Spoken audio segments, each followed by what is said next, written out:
now, I actually think that the booking of big, I'm using the word stars, but anyone with a sort of big audience and whatever, I actually think it's really overrated for the podcast or podcaster themselves.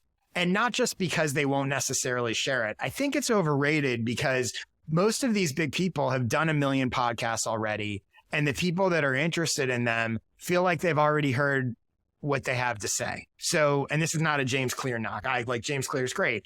But if James Clear, to use your made up person, if Brian Smith puts out a book and Brian Smith does 20 different podcasts talking about what the book's about, and I've listened to one of them, I don't really care about the others. I've heard what he has to say. So even if he promoted it, his fans are probably like, I already listened to you on that other show. I don't need to listen to you talk about the same thing. And I think that's what tends to happen, right? People book these quote unquote big stars and they're all talking to them about the same thing. So I think if you were able to book a star, one of the keys or one of the things that I would try to do would be to try to focus the conversation on something they haven't talked about before, that your audience and a large audience would want to know. So let me use James Clear here as an example. Let's say you were able to book James Clear. Does anyone really need to hear him talk about habits again? And I don't mean that as a knock. It's awesome. But the people that know James Clear and are interested in James Clear have read the book, have already heard him talk about habits on 30 different podcasts. But most podcasts would default to James Clear, habit. And even if you're asking different questions, if the overall topic is James Clear on habits, James Clear fans already know and have already heard 1 million times what he has to say about habits. Even if he has new stuff to say, that's not going to come across in the James Clear on habits episode. So what I think would be way more interesting is if you book James Clear to get him to talk about something that he hasn't talked about maybe. So maybe the episode isn't James Clear on habits. Maybe it's James Clear on how he works with an assistant or how he runs a company with one employee. Right now, those James Clear fans are like, oh, I'm actually interested in hearing that. Like, I admire his work. I admire his stuff. And what that does is it leverages, in this case, James's or any big star's popularity while hearing about something or from someone you haven't heard before. I actually think if I had the option, this is going to sound insane, and it might be insane, but I'm going to say it anyway.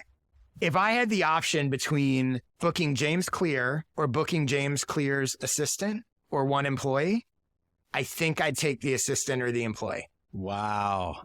Because if you're asking me what has the potential, I don't think anyone's heard that. And I think an episode with James Clear's one employee would get more traction and more attention than the 8 millionth podcast with James Clear. So conceptually, I think it's interesting to think about. And by the way, James Clear might be more likely to share it, which is a whole other, going back to your point of why aren't these people sharing their episodes? You're a crazy genius, Josh. Right? But so I think considering how can I leverage this big person's reach and notoriety, but find a different angle into it, or even talk to a different person in their universe. Is it more interesting to interview Seth Godin or to interview a consulting client of Seth Godin's? I don't think he does that much consulting, but a nonprofit that Seth Godin has come in and helped, and interview them. What was it like working with Seth? What did he tell you to do? What surprised you about the approach? Like, can you find that different stuff? I think is a more interesting way to approach just sort of the general big star that's talking about the same stuff everywhere. I have no words for that. That's amazing. And now we have something to talk about when the camera stops rolling. Yeah. By the way, that is a perfect example of going back to what I was talking about, the hidden value of this podcast. All that stuff that I just suggested, I have never thought of before. But your question prompted me to think about it. And that's the value of this podcast.